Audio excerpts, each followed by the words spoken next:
Hi అండి. ఈరోజైతే మనం గోంగూర చికెన్ ఎలా చేయాలో ఈ వీడియోలో చూసి తెలుసుకుందాం. ముందుగా 2 గోంగూర కట్టల్ని తీసుకొని మంచిగా ఒలిచి వాటర్‌లో వేసి క్లీన్ చేసుకొని పక్కన పెట్టుకోవాలి. అలానే 2 టమోటా, 1 ఆనియను, 5 పచ్చిమిర్చి కట్ చేసి ఒక బౌల్‌లో వేసుకోవాలి.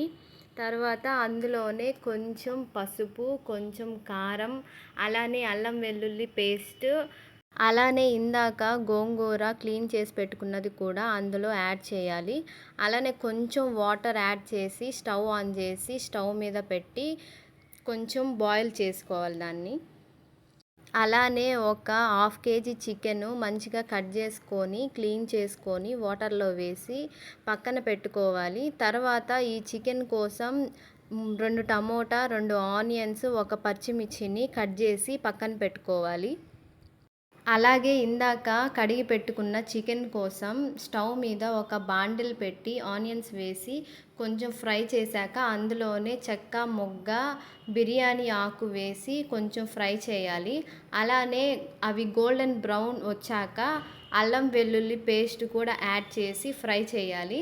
తర్వాత అందులో కడిగి పెట్టుకున్న చికెన్ని యాడ్ చేసి అలాగే కొంచెం కల్లుప్పు కూడా వేసి కొంచెం సేపు మూత పెట్టి మగ్గనించాలి. మగ్గిన తర్వాత అందులో కొంచెం పసుపు, కరివేపాకు, అలానే ఒక పచ్చిమిర్చి, అలాగే కొంచెం కట్ చేసుకున్న టమోటా ముక్కల్ని కూడా యాడ్ చేసి కొంచెం బాయిల్ చేయాలి.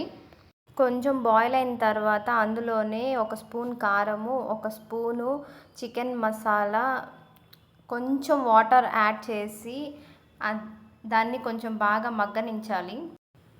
అలానే కొంచెం అందులో కొత్తిమీర వేసి దించేయాలి. దించిన తర్వాత ఇందాక మనం చేసి పెట్టుకున్న గోంగూరలో కల్లుప్పు వేసి పప్పు గుత్తితో బాగా మెత్తగా రుబ్బుకొని ఆ తర్వాత ఇందాక చేసుకున్న చికెన్‌ను కూడా 2 యాడ్ చేసి బాగా కలపాలి. కలిపినాక ఒక 5 నిమిషాలు స్టవ్ మీద పెట్టి బాగా ఉడికించుకోవాలి.